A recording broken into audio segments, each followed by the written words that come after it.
नमस्कार, स्वागत है आपका हमारे YouTube चैनल में। आज के इस खास वीडियो में हम डिस्कस करेंगे पॉलिटिकल जो भी सिनेरियो आज रहा पूरे दिन में। जी हाँ, आज 18वीं लोकसभा के नतीजे स्पष्ट हो गए। मैं बात करूं एनडीए गठबंधन की, जो कि बीजेपी के नेतृत्व में जिसने चुनाव लड़ा उसको तकरीबन 291 सीटें मिली।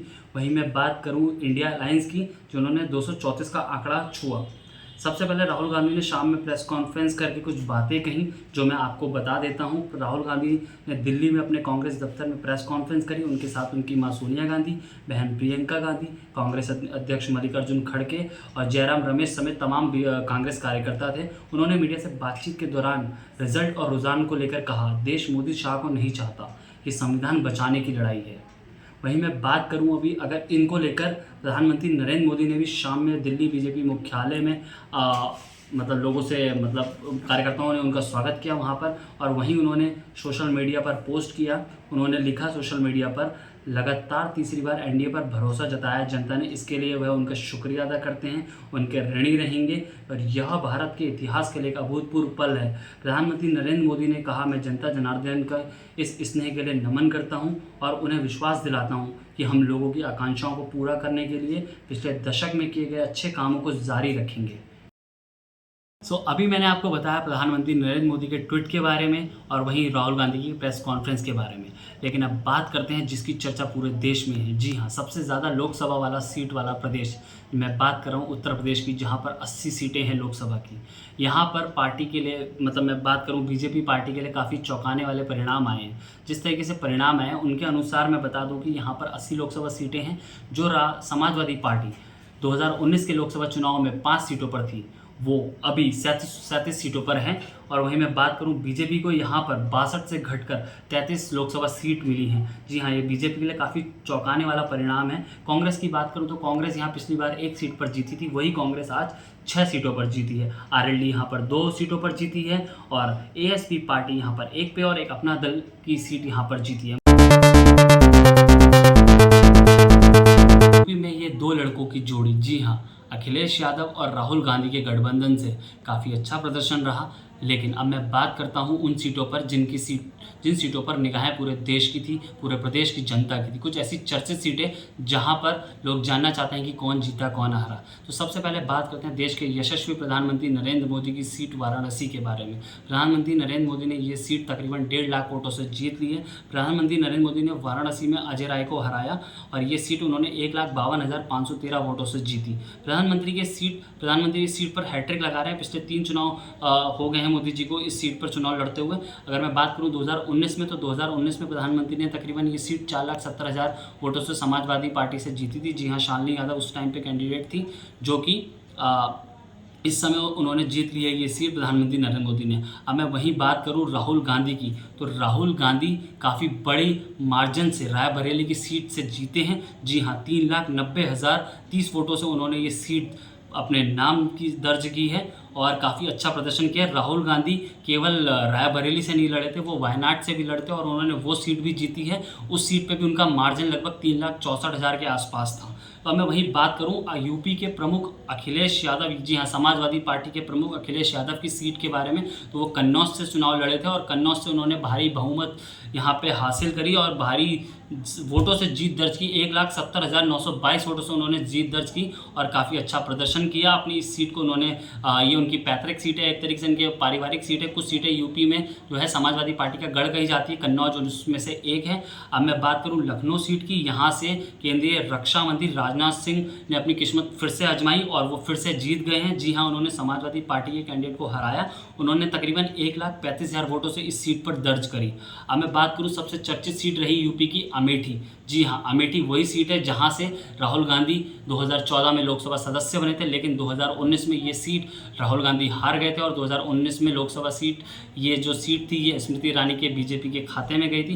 परंतु इस बार बीजेपी ईरानी ये सीट हार गई है। इस बार इस सीट पर राहुल गांधी नहीं लड़े थे, लेकिन उन्होंने अपनी पार्टी के कर्मठ कार्यकर्ता केएल शर्मा को उतारा था, जिन्होंने स्मृति ईरानी को तकरीबन 1,67,000 वोटों से शिकस्त किया और इस सीट पर कांग्रेस का परचम लहराया और फिर से कांग्रेस के खाते में ये सीट गई है ना। अब मैं बात करता हूँ मेरठ सीट की, जो काफ़ी चर्चित थी। जी हाँ, प्रभु श्री राम यहाँ से चुनाव लड़े थे। प्रभु श्री राम का किरदार निभाने वाले अरुण गोविल, जिन्होंने इस सीट पर हालांकि काफ़ी मार्जिन से तो जीत नहीं दर्ज करी, लेकिन अच्छे उनका प्रदर्शन रहा।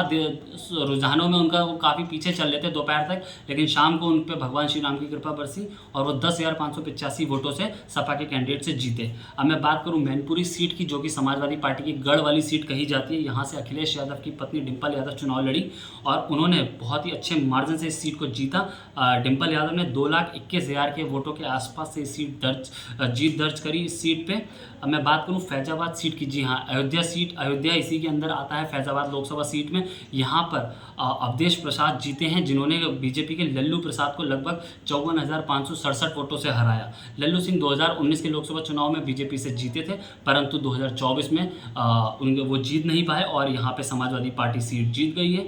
अब मैं बात करूँ गोरखपुर सीट की, जी हाँ, जिस सीट पर पहले यूपी के मुख्यमंत्री योगी आदित्यनाथ चुनाव लड़ते थे, इस सीट पर रवि किशन ने अपनी किस्मत फिर से आजमाई है और वो काफ़ी दमदारी से चुनाव जीते हैं। रवि किशन तकरीबन सपा के कैंडिडेट से 1,03,000 वोटों के आसपास से जीते हैं। उन्होंने सीट पर दर्ज करी। मथुरा की सीट पर, जी हाँ, अभिनेत्री हेमा मालिनी चुनाव लड़ी। इन्होंने यहाँ पर 2,93,000 वोटों से जीत दर्ज की और हैट्रिक लगाई है जीत की। जी हाँ, 2014 में अभिनेत्री जीती, 2019 में जीती और 2024 में फिर से जीती हैं, तो काफ़ी अच्छा ये प्रदर्शन है। अब मैं बात करूँ आजमगढ़ सीट की, आजमगढ़ सीट भी समाजवादी पार्टी के लोगों का गढ़ कही जाती है। यहाँ से धर्मेंद्र यादव चुनाव लड़े। उन्होंने बीजेपी के निरहुआ को 1,61,000 वोटों से पराजय का सामना करवाया। मैं बात करूँ नगीना सीट की, ये काफ़ी चर्चित सीट रही क्योंकि यहाँ पर आज़ाद समाज पार्टी के चंद्रशेखर आज़ाद जीते। जी हाँ, उन्होंने बीजेपी के कैंडिडेट को 1,51,000 वोटों से तकरीबन हराया है। यहाँ पर बीजेपी को हार का सामना करना पड़ा, समाजवादी पार्टी को हार का सामना करना पड़ा, बहुजन समाजवादी पार्टी को हार का सामना करना पड़ा। यहाँ पर एक अच्छे कैंडिडेट के रूप में चंद्रशेखर आज़ाद निकल कर आए हैं। काफ़ी मतलब दलित चेहरा है और युवा नेता हैं, तो लोगों को इनका समर्थन मिला। मैं बात करूं कैसरगंज सीट की, जो पहले ब्रजभूषण सिंह जी चुनाव लड़ते थे, लेकिन इस बार उनके बेटे को मौका मिला और वो बीजेपी के टिकट से चुनाव लड़े और उन्होंने समाजवादी पार्टी के कैंडिडेट को लगभग 1,48,000 वोटों से हराया है और वो काफ़ी अच्छे से इस सीट पर चुनाव जीते हैं। सुल्तानपुर सीट की बात करूं, इस सीट से बीजेपी की प्रत्याशी मेनका गांधी थी। मेनका गांधी को इस सीट से हार का सामना करना पड़ा है क्योंकि यहाँ पर समाजवादी पार्टी के राम बुहाल निषाद जीते हैं और उन्होंने मेनका गांधी को लगभग 43,174 वोटों से हराया है। अब मैं बात करूँ यहाँ की कैराना सीट के बारे में। कैराना सीट पर अखिलेश यादव ने इकरा चौधरी पर विश्वास जताया और इकरा चौधरी ने उनके विश्वास को जीत में तब्दील किया और उन्होंने लगभग 70,000 वोटों के तकरीबन अंतराल से जीत दर्ज करी। मैं बात करूं बरेली मंडल में आने वाली 5 लोकसभा सीटों के बारे में। अब मैं आपको बताने जा रहा हूं बरेली लोकसभा के मंडल में आने वाली 5 लोकसभा सीटें। सबसे पहले मैं बरेली सीट की बात करूं, जहां पर बीजेपी ने अपने सिटिंग एमपी संतोष गंगवार का टिकट काट कर उन्हीं के ही कुर्मी कैंडिडेट उन्हीं की ही, मतलब क्योंकि बरेली में कुर्मी मतदाताओं की संख्या अधिक है, तो छत्रपाल गंगवार को टिकट दिया था। हालांकि छत्रपाल गंगवार विधायकी का चुनाव हारे हुए थे, लेकिन फिर भी बीजेपी ने उन पर भरोसा जताया और छत्रपाल गंगवार ने उनके भरोसे को जीत में तब्दील किया। उन्होंने समाजवादी पार्टी के प्रवीण सिंह ऐरन को लगभग 34,804 वोटों से हराया। ये सीट बीजेपी का गढ़ मानी जाती है और ये साबित किया बरेली की जनता ने कि वो ये सीट बीजेपी का गढ़ है। मैं बात करूँ बदायूं सीट की, जो बरेली के पास की ही सीट है, बरेली से सटे हुए जिला है बदायूं, तो यहाँ पर शिवपाल यादव के बेटे आदित्य यादव, जो कि समाजवादी पार्टी के टिकट पर चुनाव लड़े, इन्होंने जीत दर्ज की। हालांकि जीत का अंतराल काफ़ी कम था, 34,991 वोटों से जीते वो दुर्विजय सिंह शाक्य से। दुर्विजय सिंह शाक्य ने काफ़ी अच्छा प्रदर्शन किया, 4 लाख से अधिक उन्हें वोट मिले, जबकि ये सीट समाजवादी पार्टी का गढ़ कही जाती है। इस सीट पर बीजेपी की सिटिंग एमपी संघमित्रा मौर्य का टिकट काटकर दुर्विजय सिंह पर पार्टी ने भरोसा जताया, जो कि उन्होंने काफ़ी अच्छा प्रदर्शन किया, परंतु उन्हें जीत नहीं मिल पाई। अब मैं बात करूँ पीलीभीत सीट भी, जहाँ पर जो सीट काफ़ी चर्चित थी, लोगों का मानना था कि वरुण गांधी का टिकट काटने की वजह से बीजेपी को काफ़ी नुकसान हो सकता है इस सीट पर, और इस सीट पर यूपी सरकार में मंत्री जितेंद्र प्रसाद को इस सीट पर बीजेपी ने उतारा था, लेकिन बीजेपी की इस सीट को काफ़ी अच्छे मतों से जितेंद्र प्रसाद ने जीता है। जी हाँ, तकरीबन 1,64,965 वोटों से बीजेपी के खाते में ये सीट गई है। मैं बात करूँ बरेली जिले में आने वाली दूसरी लोकसभा सीट आंवला लोकसभा, इस सीट पर बीजेपी को हार का सामना करना पड़ा है। यहाँ पर समाजवादी पार्टी के नीरज मौर्य ने बीजेपी कैंडिडेट धर्मेंद्र कश्यप को तकरीबन 900 वोटों से हराया है। धर्मेंद्र कश्यप इस बार हैट्रिक नहीं लगा पाए हैं, वो 2 बार से बीजेपी के टिकट पर चुनाव जीते हैं, 2014 में, 2019 में, परंतु 2024 में उनको हार का सामना करना पड़ा। मैं बात करूं शाहजहांपुर सीट की, जो कि बरेली के पास ही है, यहाँ से बीजेपी के अरुण कुमार सागर चुनाव जीते हैं। उन्होंने समाजवादी पार्टी के कैंडिडेट को 55,000 वोटों से हराया तकरीबन।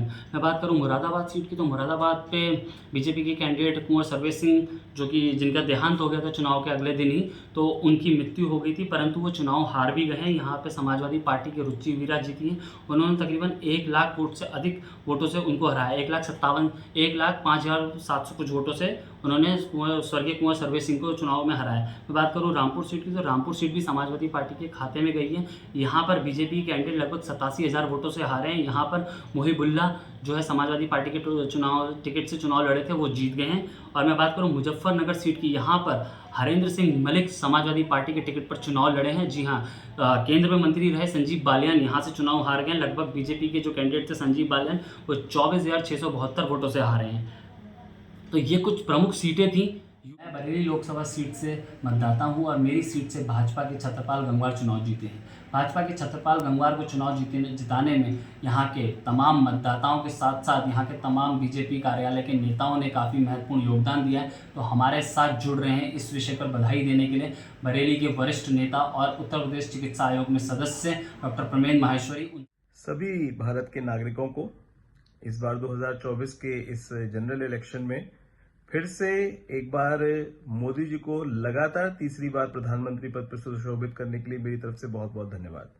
भारतीय जनता पार्टी एक सबसे बड़े राजनीतिक दल के रूप में उभरी है और हम फिर से मोदी जी के नेतृत्व में एक सशक्त सरकार भारत को देने जा रहे हैं, जो पिछले 10 वर्षों में किए गए सभी कामों को उसी स्पीड से आगे बढ़ाती रहेगी, ऐसा मेरा विश्वास है।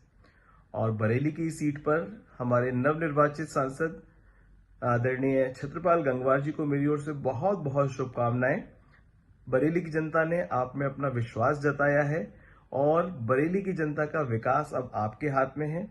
मेरा पूरा भरोसा है कि आप बरेली की जनता को, नाथ नगरी को अपने लोकसभा में प्रतिनिधित्व करते हुए एक नई ऊंचाइयों पर पहुंचाएंगे और सभी पूरे उत्तर प्रदेश के भारतीय जनता पार्टी के संगठन को, माननीय मुख्यमंत्री योगी आदित्यनाथ जी को और उनके साथ साथ भारतीय जनता पार्टी के उन सभी कार्यकर्ताओं को जिन्होंने एक अपने परिश्रम से एक अच्छा रिजल्ट दिया और देश में फिर से भारतीय जनता पार्टी की सरकार बन रही है, मेरी तरफ से बहुत बहुत बधाई।